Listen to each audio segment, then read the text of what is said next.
I remember the sound of the judge's gavel. Sharp. Final. It echoed across the courtroom like a clean blade cutting through months of chaos. My husband, soon-to-be former husband, stood beside his attorney, pale, trembling, as the clerk read aloud the findings. Based on the financial disclosures submitted to the court, including the undisclosed account ending in 4421, containing $92,400. His attorney blinked rapidly, trying to understand what was happening, but my husband knew exactly what it meant. He gripped the table so hard his knuckles turned white. The judge leaned forward, staring at him over her reading glasses. Mr. Avery, this court considers intentional concealment of assets a serious breach of good faith. He opened his mouth, then closed it, then opened it again, like a fish gasping on a dock. And I stood there. Calm. Quiet. Breathing evenly. People assume revenge is loud, hot, explosive. Mine wasn't. It was a slow exhale of truth, sharpened by patience, carried by documentation. The judge continued reading as I watched the realization wash across my husband's face that I knew everything. That I had known for weeks. That I had already acted. The secret account. The money he siphoned. The transactions he thought I couldn't trace. And the statements, printed, tabbed, notarized, sitting right there in the clerk's hands. His eyes finally lifted to me. There was fear in them. The kind that comes not from being caught, but from being outplayed by someone you underestimated for far too long. Someone you treated as invisible. Someone you believed would stay quiet forever. The courtroom murmured around us. His attorney whispered frantically. The judge prepared to issue sanctions. And I simply folded my hands on the table, steady and composed. After 58 years on this earth, I had finally learned how powerful a woman can be when she stops explaining herself, stops shrinking, and starts documenting everything. I didn't say a word. I didn't need to. Because this wasn't the beginning. This was the culmination. Of betrayal. Of discovery. Of choices he made in the dark. And of the moment I decided to stop protecting a man who had been stealing from me, slowly, deliberately, under the illusion that I would never fight back. As the judge called for a recess, I saw him lean toward me, desperate, his voice barely a whisper. How did you find out? I looked him dead in the eyes. Because you taught me to check every receipt, I said. His face crumpled. He had no idea that the real story, the one that brought me here, started months before this day. With a single envelope in the mail. With a whisper of suspicion I tried to ignore. And with the moment I chose to stop ignoring the truth. But we'll get to that. This is how it all began. What did I find in that first envelope, and how did it unravel everything? My name is Eleanor Avery, and I am 63 years old. I have lived a long, winding life, long enough to understand that people rarely break your heart all at once. It happens in gradual fractures. Hairline cracks. A lie here, a missing receipt there.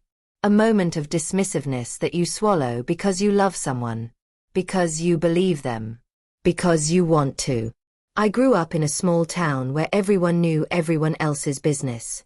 My mother taught me to iron linen, bake biscuits, and take pride in quiet dignity. My father taught me how to balance a checkbook, how to spot hidden fees, and how to catch a lie before it becomes a disaster. You protect your future, he would say. You read every document. You keep your eyes open. I married Robert when I was 27. At the time, he was charming, attentive, ambitious. He held my hand during storms, brought me roses on Fridays, and whispered that we were building a life that no one would ever tear apart. But life has its own ideas. Marriage, as I've learned, is not a single promise but 1,000 daily choices. And somewhere along the line, Robert's choices drifted away from ours and toward his own private ambitions. For the first 3 decades, things seemed steady, quiet, predictable, reliable. We weren't rich, but we were comfortable. We saved. We invested. We planned for retirement together. At least, that's what I thought. I spent most of my career as a community librarian. 40 years around books, children, aging regulars who came in for newspapers and conversation, and students needing quiet places to do homework. It was peaceful, grounding. I loved it. Meanwhile, Robert ran a small contracting business. He handled the finances. I trusted him with our accounts because he insisted it was easier that way. "You've got enough to worry about," he'd say.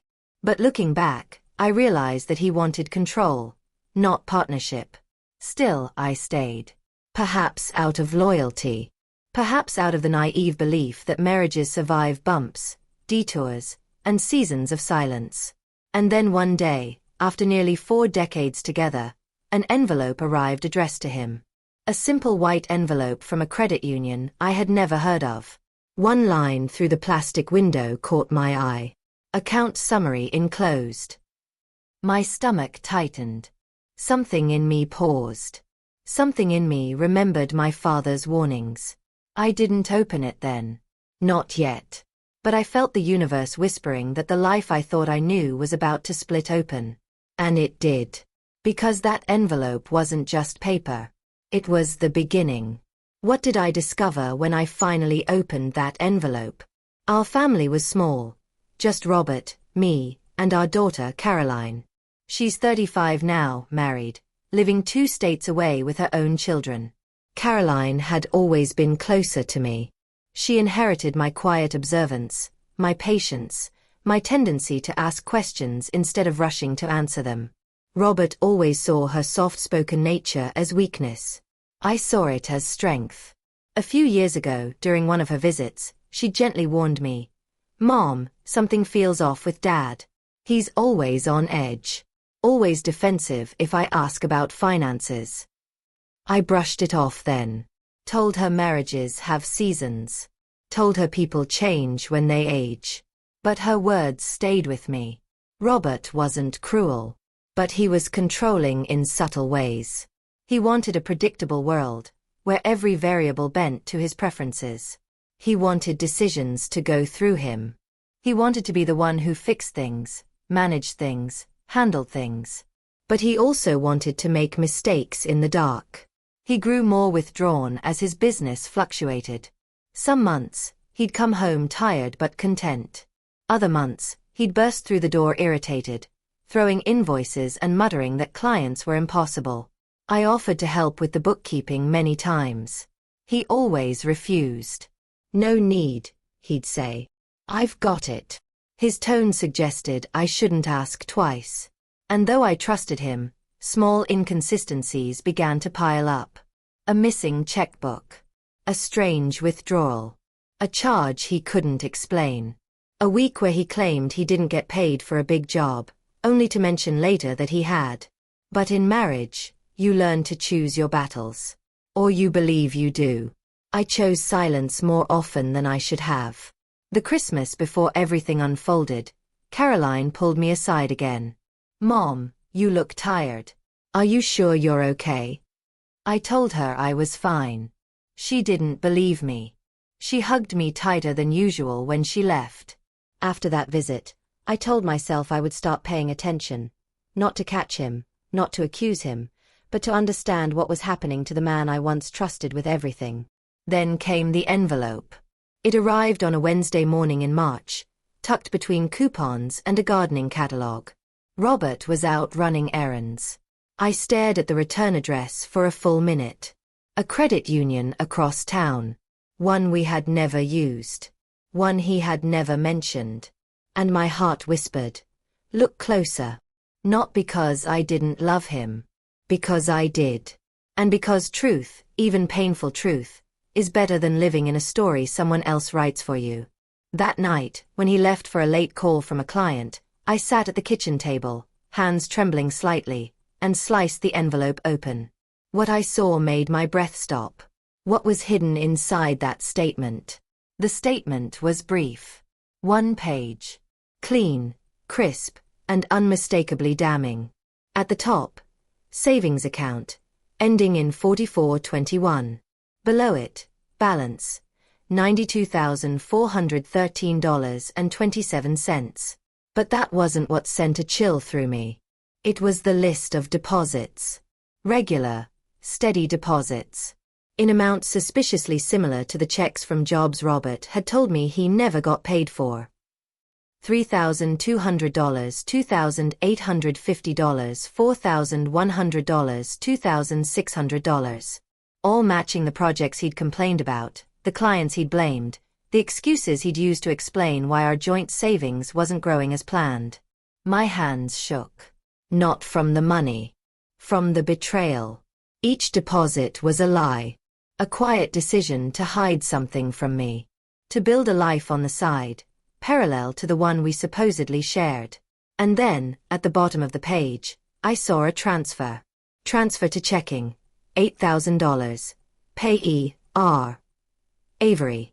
$8,000. Withdrawn 2 months earlier. The same month he told me we needed to cut back on expenses, because business was slow. I sank back into my chair, the statement limp in my hand. He had stolen from me. Not in cash. Not in a dramatic heist. But in something far worse. He had stolen trust. He had siphoned money out of our marriage, drip by drip, without a word. While I clipped coupons, packed lunches, postponed vacation plans, and believed we were in a difficult season. He had been fine. More than fine. He had been stacking money away like a squirrel preparing for winter. Preparing for something. But what? The truth settled in slowly, like fog heavy on the skin. This wasn't accidental. This wasn't temporary. This was a pattern. A plan. And I realized, right there in the quiet of my kitchen, that he no longer saw me as a partner. He saw me as an obstacle. For a moment, I felt grief. Then anger. Then clarity. If he could hide $92,000, what else had he hidden? I opened the drawer where we kept the household files. Bank statements. Tax returns. Bills. Miscellaneous letters. I spread everything across the table and started reading. 2 hours later, I knew one thing with absolute certainty. The $92,000 was just the beginning. What deeper evidence did I uncover when I dug further? I began with the tax returns. Line by line, year by year. I noticed the irregularities immediately. Income numbers that didn't match what he'd verbally reported. Expenses that seemed inflated. Deductions that didn't align with receipts. I built a timeline. Every year he earned more than he claimed. Every year our joint accounts reflected less. It took me a week to compile everything, working quietly while he slept, while he showered, while he mowed the lawn. I kept a binder, labeled tabs, cross-referenced dates. It was painstaking, but it felt like reclaiming power one piece of evidence at a time. I also pulled our credit reports. That's when I found it, a second checking account I had never known existed. Balance. Over $6,000. Deposits. Matching withdrawals from the secret savings account. The puzzle pieces were falling together. He wasn't preparing to leave abruptly. He had been slowly building the means to detach completely from our financial life, leaving me with the crumbs. The idea stung. Not just emotionally, but morally.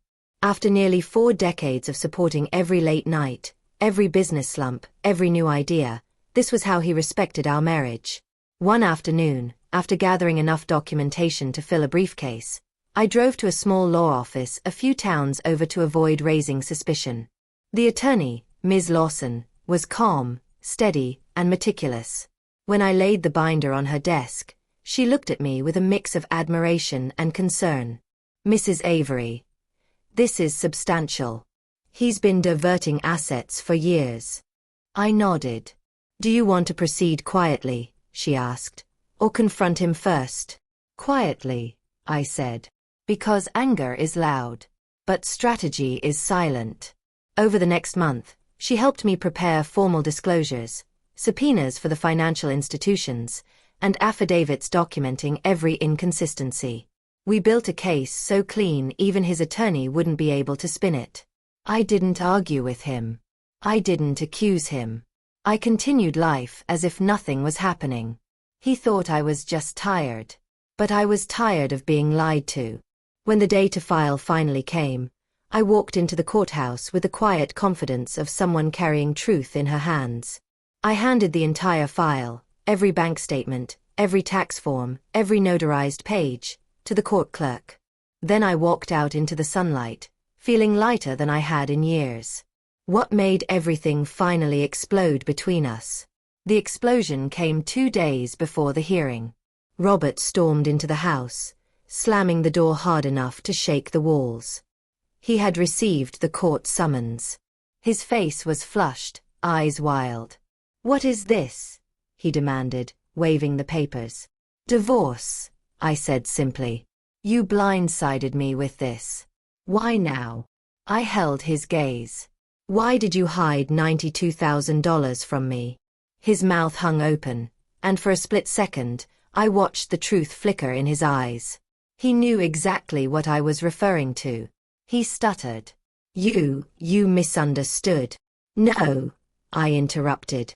"I documented." For the first time in years, he looked genuinely afraid.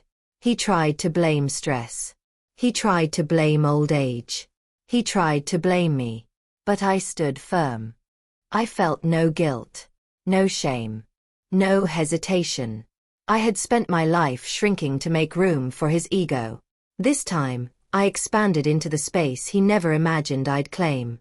He paced the living room, muttering threats of taking the house, the car, the retirement accounts. He said I'd be left with nothing. He said I'd regret this. I let him rant. When he finally paused, chest heaving, he pointed at me and hissed, "You don't know what you've started." I calmly picked up my coat. "Yes," I said. "I do." I walked out and left him standing alone. That was the moment I chose myself. Not the marriage, not the memories, not the version of him I once loved. The truth. My dignity. My future. How did the courtroom confrontation deliver justice? The courtroom was quiet when the judge returned to issue her ruling. Robert stood rigid, jaw clenched, as she laid out the consequences. Mr. Avery knowingly concealed marital assets totaling $92,000, she said. This court finds his disclosures fraudulent and his conduct willfully deceptive. She ordered sanctions. She ordered restitution. And then came the final blow. Mrs. Avery is awarded 70% of all marital assets due to Mr. Avery's concealment. His attorney protested, citing stress, oversight, forgetfulness. The judge's gavel silenced him instantly. This court does not reward deceit. Robert looked at me like I had personally dismantled his world. In a way, I had. But only because he tried to build a secret one without me. As we left the courtroom, he didn't speak. His shoulders were hunched, face drained, steps heavy. He looked older, like the weight of his choices had finally landed. He walked ahead, but his shadow seemed smaller than mine. Consequences aren't always dramatic. Sometimes they're quiet, lingering, heavy. The kind that follows a person home and sits with them in the dark. He lost the money. He lost the house. He lost the narrative he had tried to control. He lost the ability to rewrite the truth. And I walked out with my head high. Not because I'd won, but because I had refused to be invisible. What happened after the dust settled? The first morning after the verdict, I sat on the porch with a cup of tea, watching the sun rise over the yard. For the first time in decades, the silence felt peaceful, not tense, not anticipatory, not waiting for the next argument. Peace. That was the real victory. Caroline visited soon after. When I told her everything, she hugged me tight. So tight I felt years of worry melt away. "I'm proud of you, Mom," she whispered. I didn't cry then. I waited until I was alone, sitting in my new apartment surrounded by freshly painted walls and the smell of lemon cleaner. It wasn't the house I raised my daughter in. It wasn't the place I lived half my life. It was mine. Completely mine. The months that followed were full of quiet triumphs, learning to budget by myself again, choosing furniture I liked without compromise, taking long walks, rediscovering the version of myself I had set aside. Occasionally, Robert emailed logistical questions. He never apologized. But he no longer threatened, no longer postured, no longer tried to shape the story. Life shifted. I slept better. I laughed more. I learned that endings don't always break you. Sometimes they rebuild you. What wisdom did I gain from all of this? Here is what I learned. Silence protects secrets, not marriages. Documentation protects truth, not emotions. And when someone lies to you consistently, it is not your job to shrink yourself to keep peace. It is your job to step into the light and reclaim your voice. Revenge, for me, wasn't about destroying him. It was about restoring myself. And I did it through honesty, through patience, through calm, steady action. The kind of justice that doesn't need shouting. The kind that stands on its own. If you are listening to my story, take this with you. Pay attention to the quiet signs. Trust your instincts. And never underestimate the strength you gain when you decide to stop accepting less than what you deserve. I am 63 years old, and I am finally living in truth. And that is worth far more than $92,000.